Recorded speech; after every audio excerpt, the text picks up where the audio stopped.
You're 49 years old, James. Who's gonna hire you now? Brandon's laughter echoed off the conference room walls as I slid my resignation letter across his mahogany desk. After 22 years of dedication, this was how it ended, with mockery from a 34-year-old who'd never worked a day outside his father's company. You're nothing without this company, he continued, wiping tears from his eyes like my career decision was the funniest joke he'd heard all week. I smiled and said, You're right, Brandon. Thank you for everything. His words cut deep, but I'd been expecting them.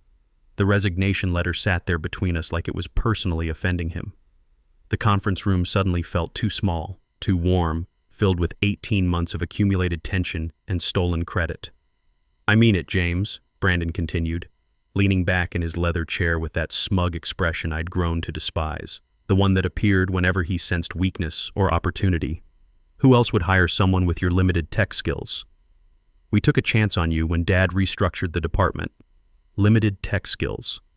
That phrase hung in the air while my mind flashed back to all the process improvements I'd developed over the years, the manufacturing efficiency gains that saved the company over $2.8 million last quarter alone, the supplier relationships I'd built that kept us running during the supply chain crisis when everyone else was scrambling for parts. All innovations that somehow got credited to Brandon during executive meetings with his father and the board. The Denver expansion project needs someone who understands modern business approaches, he added, tapping his Mont Blanc pen against my letter like he was conducting an orchestra of condescension. Not that you were ever really in the running for it anyway. But I had been in the running. I'd spent 6 months developing that expansion strategy, working nights and weekends to create a comprehensive plan the board had praised during preliminary reviews. My formal application for project lead had mysteriously disappeared from HR files. 3 times.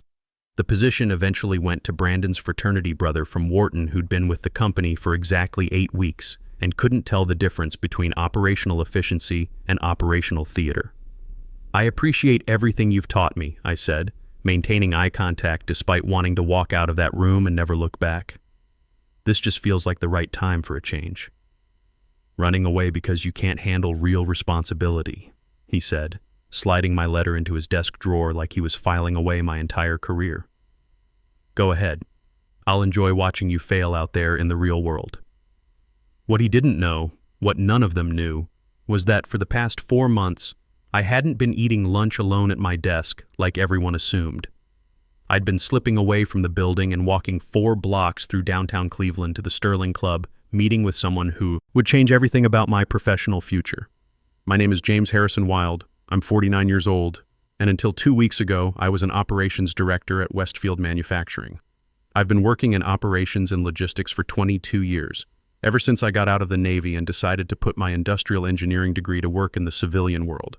No Ivy League MBA hanging on my wall, no family connections opening doors, just solid work ethic inherited from my father, who worked 35 years at the Ford plant, and a talent for seeing how things actually function versus how they look impressive in PowerPoint presentations.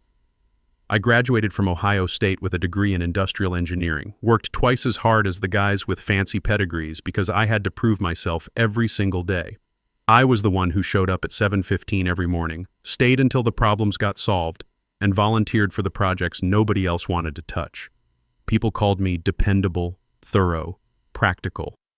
I found solutions where others saw only complications and budget constraints.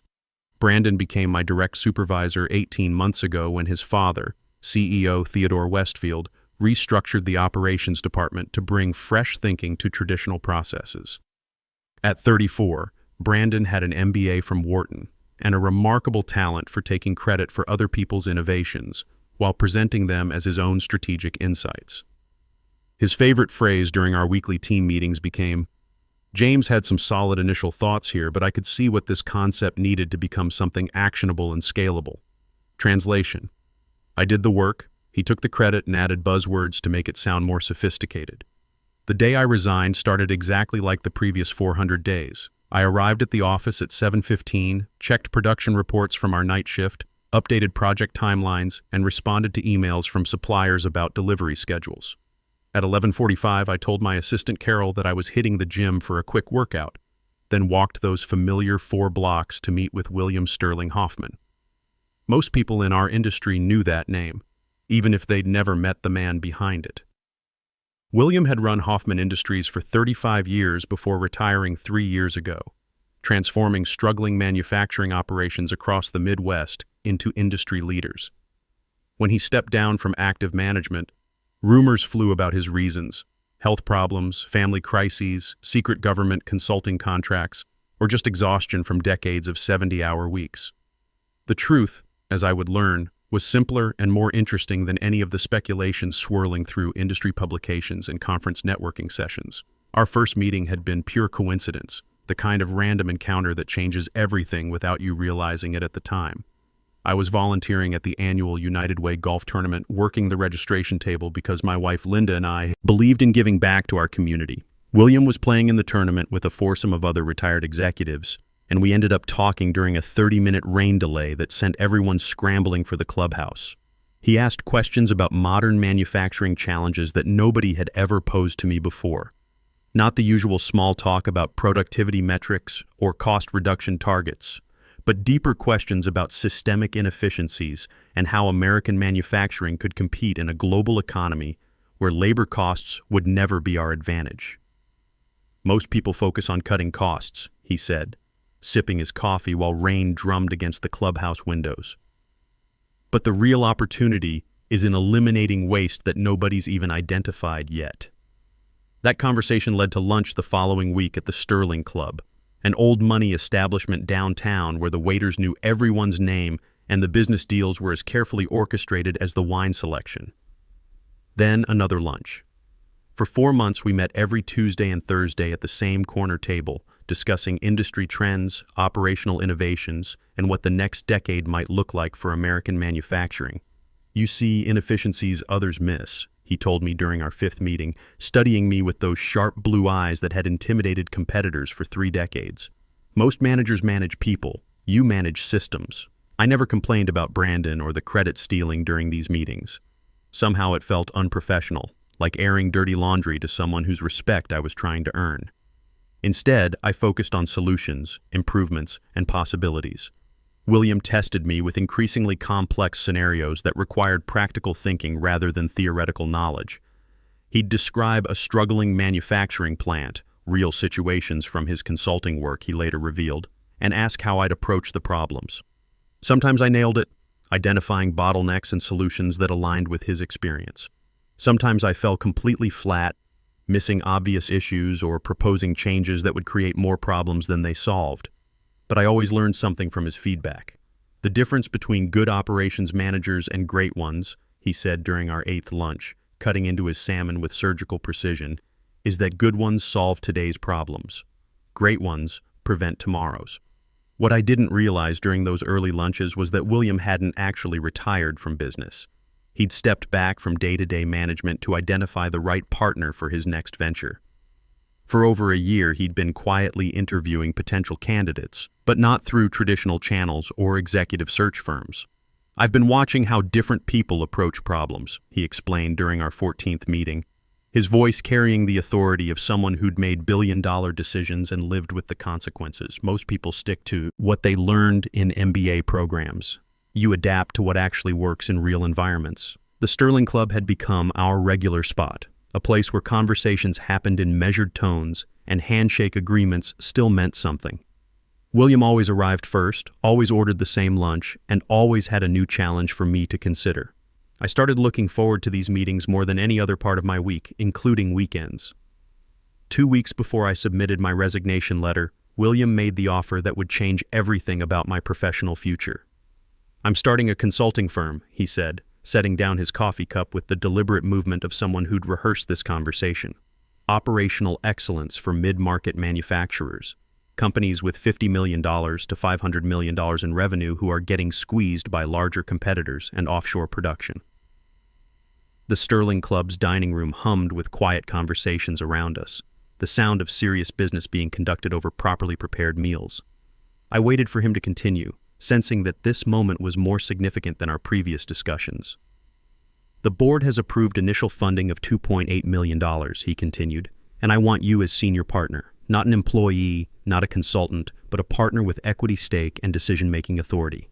The position came with a base salary of $165,000, 3% equity in the firm, and the chance to help companies across the Midwest improve their operations in ways that would actually matter.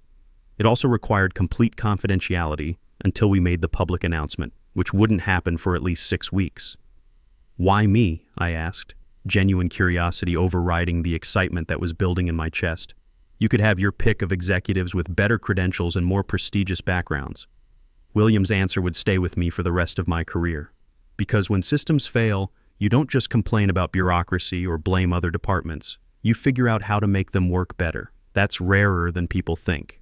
He reached into his briefcase and pulled out a leather portfolio containing partnership agreements, equity documentation, and a timeline for launching Hoffman Strategic Partners. Everything was already prepared, down to the business cards and letterhead design. "I've been planning this for 18 months, he admitted. The research phase included speaking with board members at various companies about untapped potential in their organizations. Your name came up repeatedly. My mind reeled with possibilities and questions. What about Westfield? My current projects? Handle your transition professionally, he advised. Give proper notice, train your replacement, and finish your current commitments. We'll announce the partnership 3 weeks after your departure, which gives you time to settle any non-compete concerns and gives me time to finalize our client development strategy." That night, I sat in my home office staring at the partnership documents while Linda read over my shoulder. 22 years of steady employment versus the chance to build something meaningful with a legend in our industry. "What does your gut tell you?" she asked. "That I'll regret it for the rest of my life if I don't try." The day after my resignation, Brandon sent me an email that I saved in a special folder marked Evidence of Character. The subject line read, "Reality check," and the message was brief. "When reality hits out there, don't come crawling back for your old job. The industry is smaller than you think." I didn't respond. Instead, I spent the next 2 weeks doing what my father had taught me, finishing the job properly. I trained my replacement, Sarah Mitchell, a sharp 32-year-old engineer who deserved better mentorship than she was going to get under Brandon's supervision. I documented every ongoing project, organized files that had been accumulating for months, and created transition guides that would help the department function smoothly after my departure. My colleagues whispered about my foolishness in hushed conversations by the coffee machine, leaving a secure job at 49, in this economy, with no guarantee of finding anything equivalent. The whispers followed me through the hallways like a Greek chorus of doubt and concern. I let them think what they wanted. No point in defending a decision I couldn't fully explain without violating the confidentiality agreement William and I had signed. Better to be seen as reckless than to compromise our launch strategy by revealing details prematurely. I cleaned out my desk on a Friday afternoon while most people had already left for weekend plans.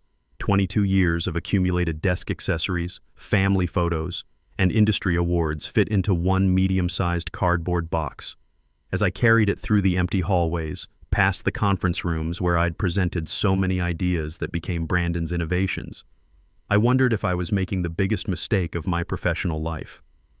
Was I abandoning 22 years of built-up equity and institutional knowledge for something that might collapse before we signed our first client? The doubt lasted about 45 seconds before I reminded myself what William had said during our final Sterling Club lunch.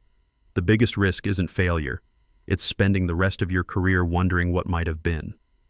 Monday morning, I walked into the temporary offices William had leased in a renovated warehouse downtown, where a team of 6 experienced consultants was waiting for direction. By noon, we'd mapped out our service delivery model. By 5 p.m., we had our first 4 client meetings scheduled and a marketing strategy that focused on results rather than credentials. The energy in that converted warehouse space was unlike anything I'd experienced in corporate America. Everyone was there because they wanted to build something meaningful, not because they were collecting paychecks while waiting for retirement. For the first time in years, my ideas weren't just heard. They were challenged, refined, and implemented within days, rather than disappearing into committee reviews and bureaucratic delays. "You need to present our methodology to the automotive group yourself," William told me when we prepared for our first major pitch to a consortium of auto parts manufacturers. "They need to see the expertise behind the concepts, not just hear about it secondhand." Wouldn't it carry more weight coming from you? I asked, thinking about all the times my presentations had been delivered by Brandon while I watched from the back of the room. William's expression hardened in a way that reminded me why he'd been such a formidable CEO. Is that what you learned at Westfield? To hide your expertise behind someone else's reputation? That question hit harder than he could know. I'd gotten so accustomed to having my contributions minimized and repackaged that I'd started expecting it as normal business practice. Something fundamental shifted inside me that afternoon. I spent the weekend rewriting our presentation, infusing it with my voice, my experience, and my confidence in what we could accomplish together. When I finished presenting to the automotive manufacturing group the following Tuesday, there was silence before the group leader leaned forward with obvious interest. "This systematic approach is unlike anything we've evaluated before," he said, flipping through our proposal materials. "The implementation risk is significant, but so is the potential for transformational improvement." My heart sank, interpreting his words as polite rejection. Then he continued, "You have our unanimous support for a 6-month pilot program. When can you start?" That evening, William and I celebrated with our team at Morton's Steakhouse downtown. As conversations flowed around us about client strategies and market opportunities, he said quietly, "Your former boss has called me twice trying to schedule a meeting." My stomach tightened with familiar anxiety. What does he want? What people like him always want: to be associated with success they didn't help create. He studied my reaction carefully. "He doesn't know you're the architect behind our systematic approach, does he?" I shook my head. While the public announcement had named me senior partner, the specific details of our operational excellence methodology remained confidential. Only our team and clients understood that the systematic approach we were implementing had evolved from concepts I'd been developing for years. Ideas that Brandon had repeatedly dismissed as overly complex for practical application and academic rather than business-focused. "He'll figure it out eventually," William warned. "Be prepared for some interesting conversations." 6 weeks into our partnership, we announced our first major client success, a $1.4 million contract to overhaul operations at a struggling automotive supplier. The selection process had been competitive and blind, with consulting firms submitting proposals without knowing who would evaluate them. When Westfield Manufacturing's proposal came in ranked 8th out of 9 submissions, I wasn't surprised. Their approach showed fundamental misunderstanding of the operational principles that Brandon had publicly claimed his team had mastered. The next morning, my phone rang at 7:30 a.m. Brandon's name appeared on the screen. "James," he said, his voice carrying that familiar tone of manufactured warmth that I'd learned to distrust. "It's been too long. I've been trying to connect with your new partner." "I've been busy launching the business," I replied, keeping my voice neutral while my pulse accelerated. "What can I do for you? I wanted to congratulate you personally. Working with William Hoffman, that's quite a step up for someone at your experience level." There it was again, the automatic condescension, the reflexive need to diminish even while pretending to praise. "Thank you," I said, offering nothing more. Let him fill the silence with his own assumptions and agenda. "I notice our proposal wasn't selected for that automotive contract," he continued, his voice carrying that edge of entitlement that had always grated on me. "There must have been some kind of oversight. Our submission met all the technical requirements." I took a deep breath, remembering William's advice about maintaining professional composure even when dealing with people who operated without professional integrity. The selection process was completely blind, Brandon. Company names were removed during evaluation. Every proposal was judged purely on technical merit and practical implementation strategy. The silence that followed told me everything I needed to know. Their proposal hadn't been good enough. Not because I'd manipulated the process, but because their approach demonstrated fundamental gaps in understanding operational excellence. The bitter irony wasn't lost on me. If Brandon had actually implemented my suggestions over the past 18 months instead of dismissing them as outdated thinking, Westfield might have had a competitive submission. "Perhaps we could meet for lunch," he suggested finally, his tone shifting to something that might have been desperation disguised as networking. "I could offer some insights on your new venture, share some perspective from the industry." "That won't be necessary," I said, "but I appreciate the offer."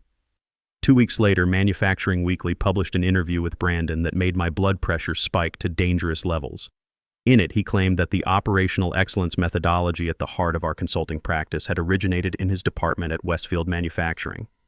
The fundamental systematic approach was developed under my leadership, he stated with breathtaking audacity.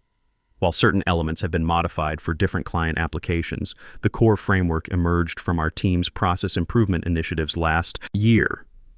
My phone buzzed with messages from former colleagues. Some expressed outrage on my behalf. Others asked if Brandon's claims had any basis in reality.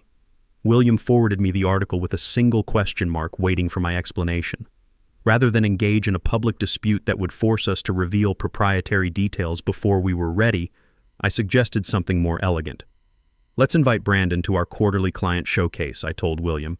Give him a platform to demonstrate his expertise in operational excellence to industry peers. William's eyebrows went up. That's either brilliant or potentially cruel. It's transparent, I replied. If he truly believes his team developed these concepts, he should be able to articulate them to a room full of manufacturing professionals. The invitation went out with language that Brandon couldn't refuse without losing face. An opportunity to share insights as a thought leader among regional manufacturing innovators. He accepted within 2 hours. The quarterly showcase was held at the Cleveland Convention Center with representatives from 45 manufacturing companies. Brandon arrived early, dressed impeccably as always, working the room with practiced charm. When he saw me greeting attendees and introducing speakers, he pulled me aside with obvious confusion.